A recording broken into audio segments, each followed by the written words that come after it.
Thank you so much, guys.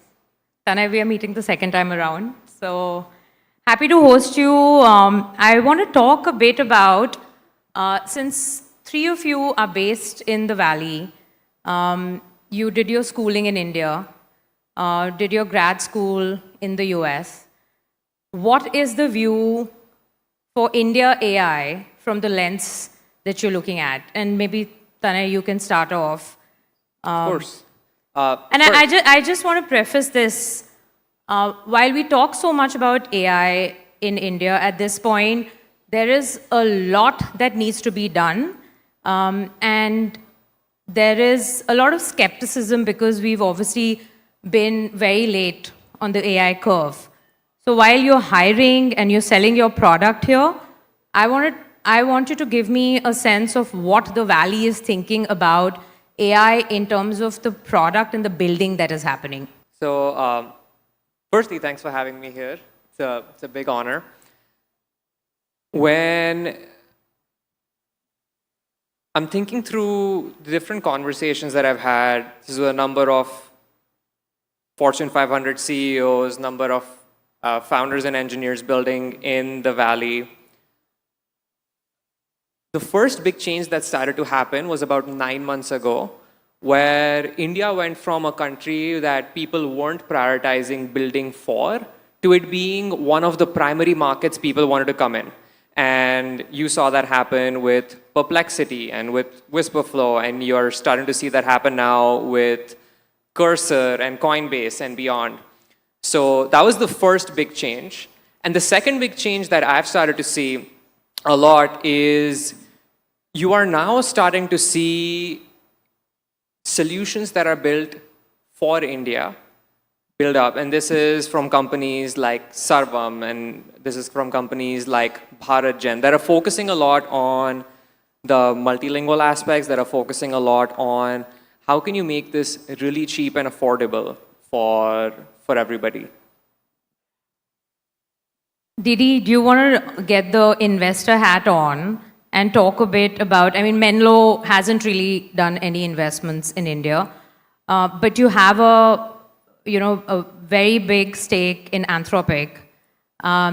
You also are a shareholder in Tanay's company, Wispr. Frontier model company as far as LLMs go, but is very good at like some of the other stuff that they do in voice. So in that layer, I think there's a couple of reasons why I don't think India has really managed to do well. I'll just talk about two. One is the appetite for risk capital.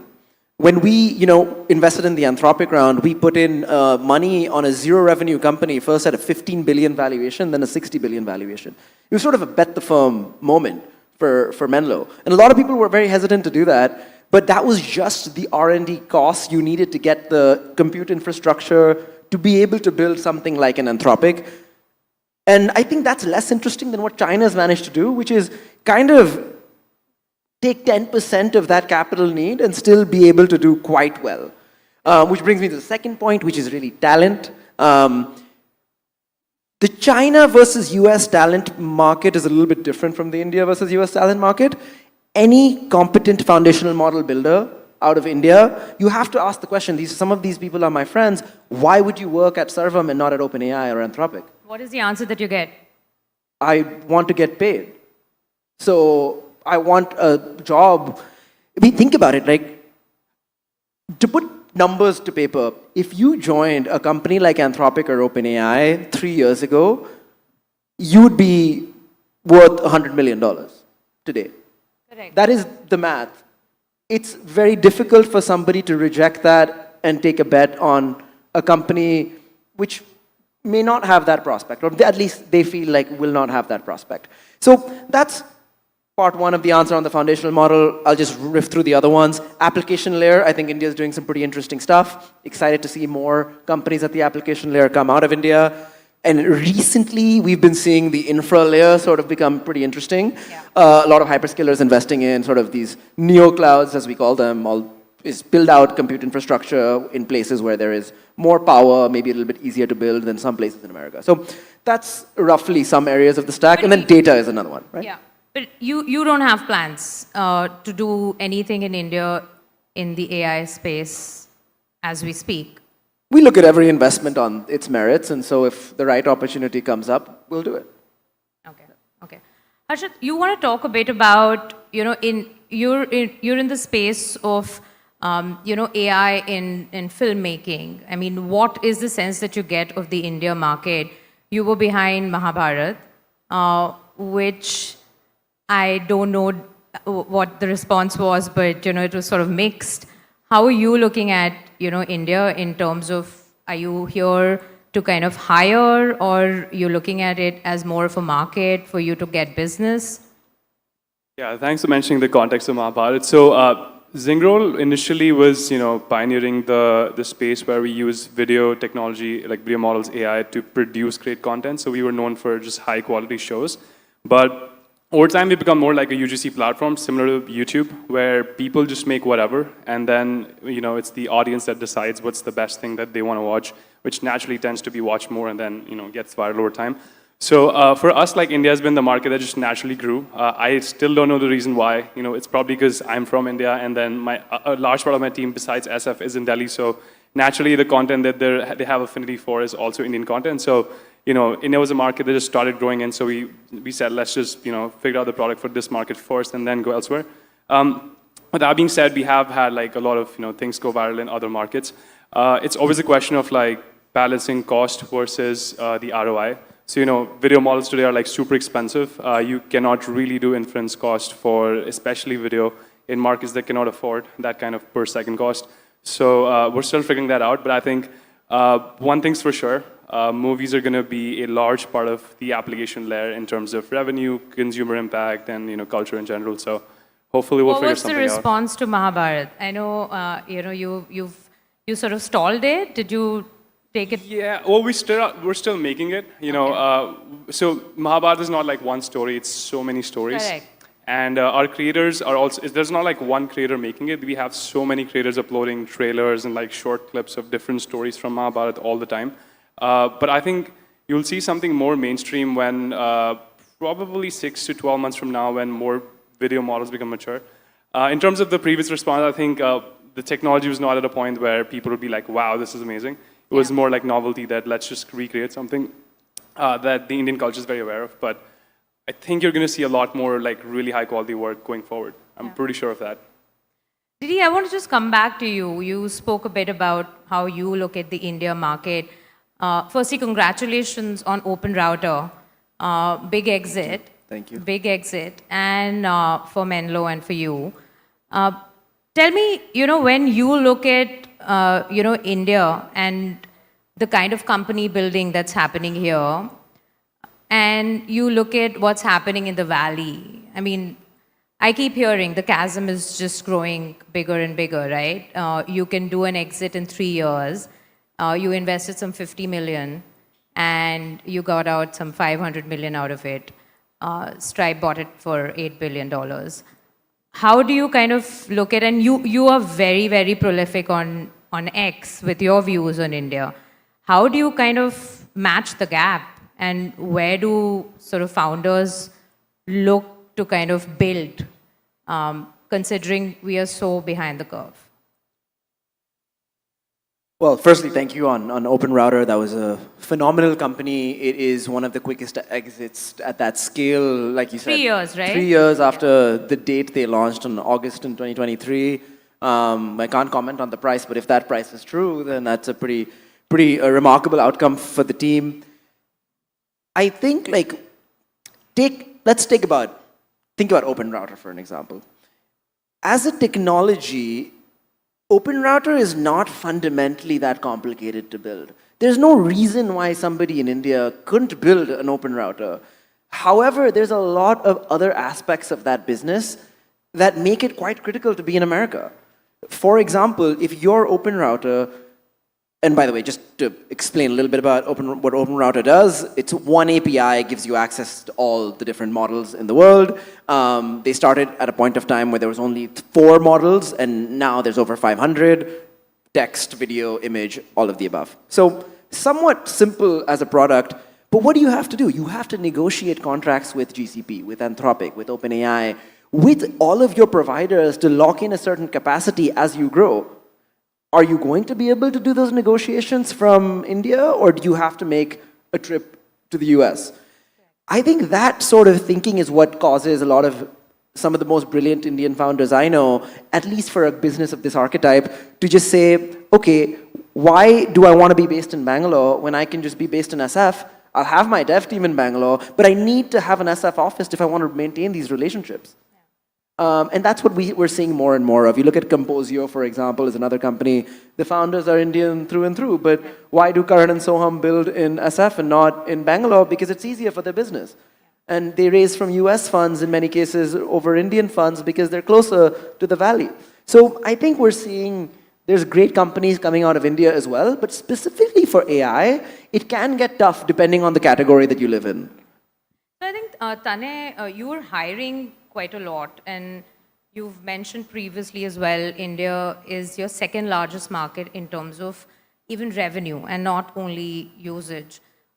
Why would you want to hire here when you're actually based in SF, and what is the kind of talent that is, typically the one that you would pick from here? Wispr runs as a hybrid company. So our main goal is to find the best talent out there and then bring them on. For reference, we have an incredibly high talent bar, and so about 5,000 resumes gets to one hire. This is about 10 times more stringent than what Google ends up hiring for. And how big are you currently? We are now at about 90 people. And so as we're hiring across our AI lab, we're hiring across our engineering teams, marketing, sales teams, and so on. The place I found India to have an edge at is on the engineering side. And so we have a good number of engineers kind of in India. There's also our growth team in India, because one of the big things we wanted to make sure was when we're presenting the product to India, it feels like a very desi product. People look at it and feel like, okay, this is a product like made by India for India. And that was something that was really important. One thing that we have found less of in India is the AI talent. Because the talent that we're hiring in the US, these are people who built Alexa, who built the core AI research lab at Facebook, who were previously at XAI or OpenAI. And all of that talent is just centralized in San Francisco. Yeah. So I wouldn't even say this is a US versus India thing. This is just a very unique to San Francisco thing. And the second thing that I've really found is when you're building a company where you're not doing a copy paste, you're doing a good amount of innovation, could be technical innovation, product innovation, you want that creativity. That just happens in person. And so for certain roles like that, makes a huge difference to have those people together. And that's why even in India, we decided to make an office for those people to be together in person. You do have an office now in Bangalore. We do in Bangalore, yeah. And Harshit, even you hiring in Delhi, is that a particular kind of talent that you're looking for? Or this is sort of similar to how you have your office in SF? Yeah, for a creative company, it gets a little different. And the reason is you want the system to be trained for the local geography and the content taste graph for the people. So, we expanded the Indian team significantly because India as a market for us is growing pretty fast in terms of the users that are consuming content, building on Zingroll. But it's going to be pretty much the same for any geography you go to. If you enter Japan, probably we're going to enter like Europe next. It's going to be the localization of content that really needs to be understood well. Because unlike a lot of vertical use cases of text and coding, you really need a taste kind of built into the model and the whole system. You can't just really export it globally. In terms of tech talent, I can agree with Tanay, pretty much agree with Tanay, because in order to train the best systems in the world, you really need the best people, and they have tend to work on something similar in the past. So if there's a certain geography, which at the moment is San Francisco, then you probably just need to work over how to get them to your company. But I really wish there were more of those people around the world, and there is absolutely no other reason why you wouldn't hire them. Deedy, I want to get you on the entire debate about value being largely still being created at the model layer. I mean, and obviously as Menlo, you're sort of doing at various layers. So you're seeing it, in terms of you have a ringside view of it. Where do you stand on the disproportionate amount of capital that has gone into the AI labs versus everything else that we see? And, with Anthropic's IPO around the corner and a 2 trillion kind of a market cap valuation being ascribed to it, how do you think the rest of the layers will generate value? And if you can also talk a bit about India specifically. Do you mean in AI specifically also? Right. Yeah. So let's talk about value generation. It's very clear that it's not just actually foundational models that are acquiring value. NVIDIA has sort of been the biggest value creator in the AI cycle. If you look at their cash flows in the last 3 years, it's I think it's more capital that has gone into the model layer. Yeah. That's true. So, I mean, one has to ask the question, like, what is the fundamental economics of the model layer? And can that be replicated in other layers? The fundamental economics is I need a lot of money to go and buy a lot of GPUs that are very expensive. And then I need to train a model. That model has some sort of lifetime value. I need to sell that model at a price where I can recoup the cost that it took to train that model. And then I have to rinse and repeat because somebody else is going to catch up to me and underprice me or have a higher quality model. It turns out so far that because of the value that it's been able to create, like we see the leaked sort of revenue numbers, it's unlike any other business in the history of the world. Yeah. No other business has gone from, I think, 10x growth. So it went from 0 to 10, 10 to 100, 100 to a billion to I 10. think Tanay is also growing pretty similarly. And 40x is what you said. And I would love for Tanay to be, and Wispr to be the next Anthropic. In fact, we're betting on it. I do think that happens to be a point in time that has happened in the model layer. There's no reason it can't happen in the application layer. But one thing that you have to wrestle about, and every company is a little bit more unique in this regard, is when you are an application, many applications are reliant on the model layer. So they can get priced out and lose on distribution. If you're building a company that's built on top of Anthropic, and that company is going, say, 0 to 500 million in 2 years in run rate, then Anthropic wakes up and goes like, well, that sounds like an interesting business. That's a question that you must be getting asked quite a lot, right, Tanay? The question of what if we get priced out by relying on other models? Yeah. We do. So one of the things that has really helped us is verticalizing the business. So at this point, we build our own models, which lets us run the company at a 90 to 95% gross margin. And so we're not dependent on Anthropic or OpenAI or any one of these other platforms.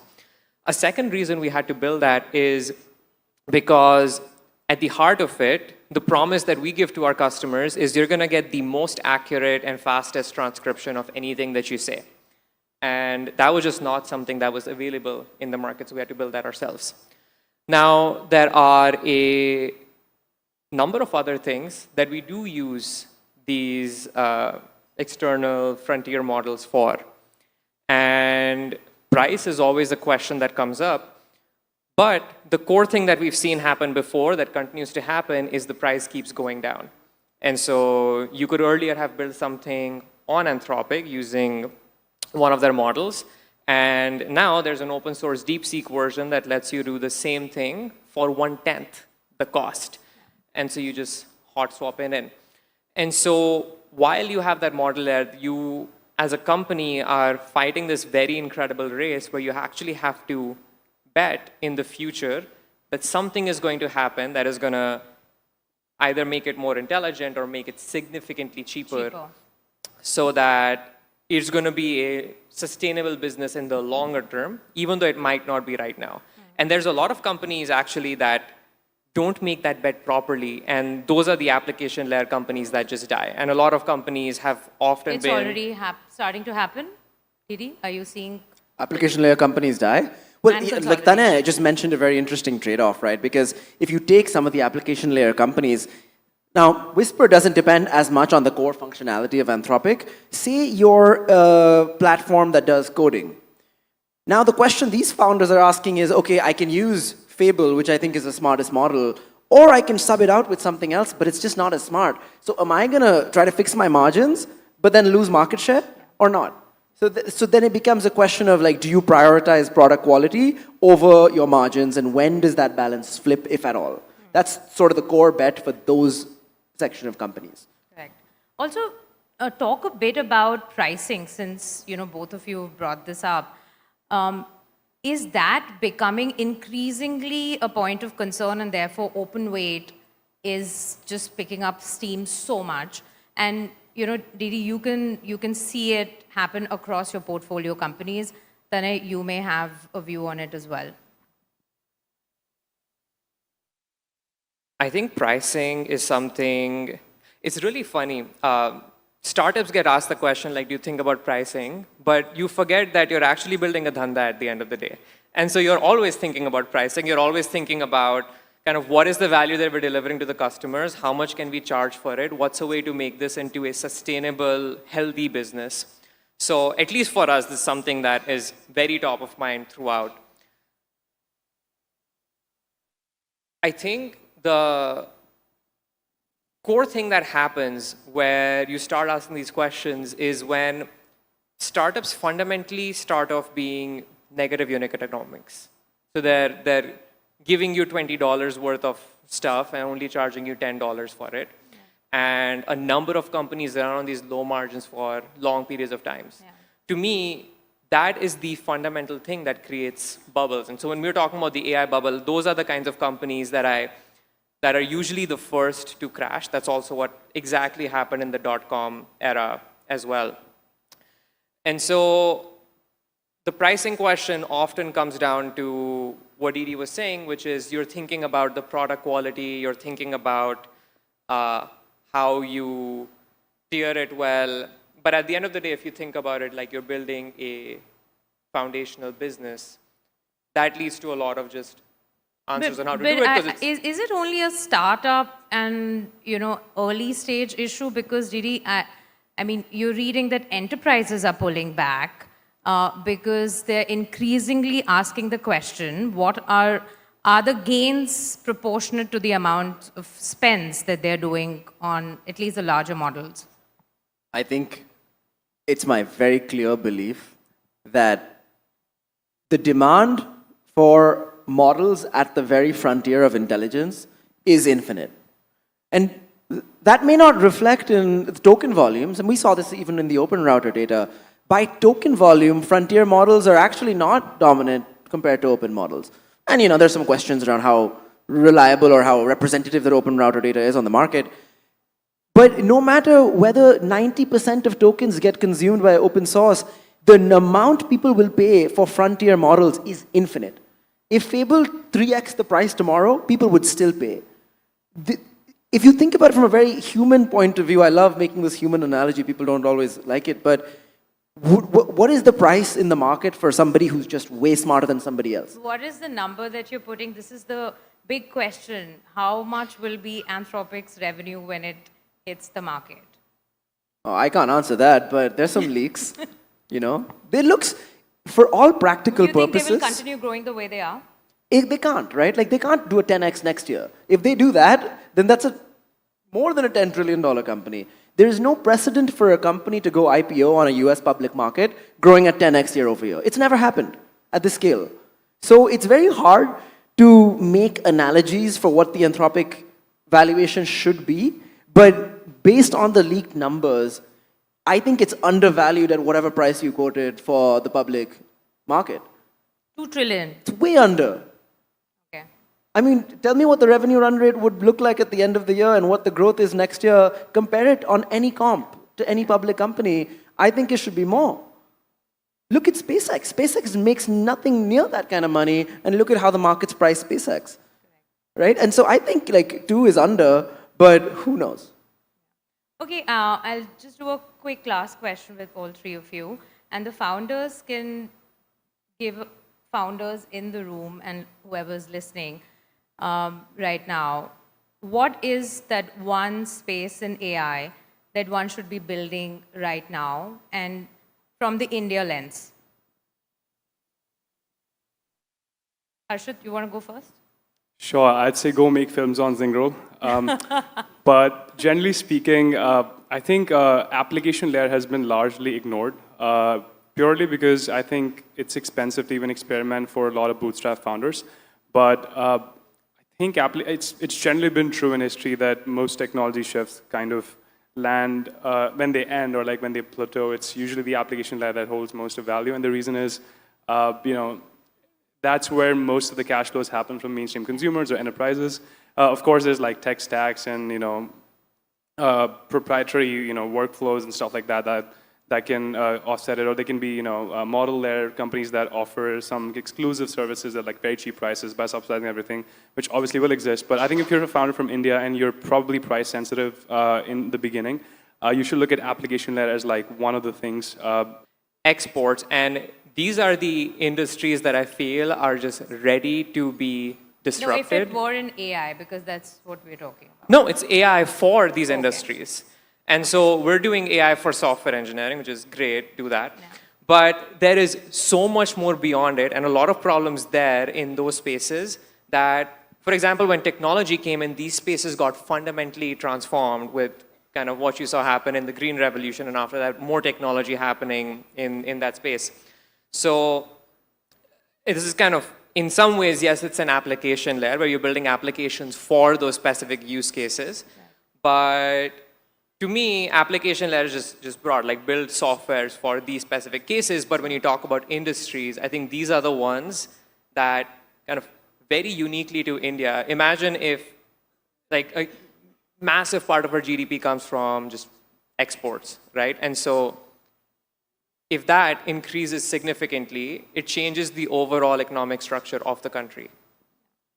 Deedy, you want to bet on what's your next big open router, if you were to pick? I mean, we have a bunch of investments. I think all of them are going to be the next open router. If you were to pick one. If not bigger. One of the companies that it's still a very early stage company, but I like it a lot, that we just recently invested in the seed round.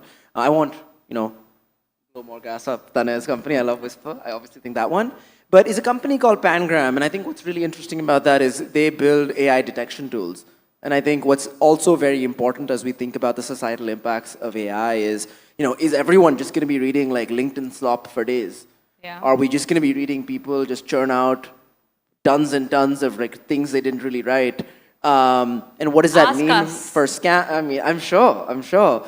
And so having a very highly accurate detectors, both for text, for image, for video, prevent scams, they enforce authenticity. And I'm very proud of like the kind of direction that's taken and how much consumer adoption and enterprise adoption something like a Pangram has. I think Claude's already started to watermark stuff, right? Yeah, I think it's going to be really interesting to see that develop because of the EU Act. Bit of a challenge for him. He's doing all AI generated filmmaking, so. TBD. TBD, yeah. I think the user should be able to choose whether they want to see AI content or not. I have no issue with it, but like good AI content, they should I think LinkedIn has got a feature where you can put an AI slop if you feel that it is AI slop. We don't do AI slop, just to clarify. We do cinematic stuff. Okay. We're out of time, guys. Thanks so much. And good luck to all of you. Thank you. Thank you.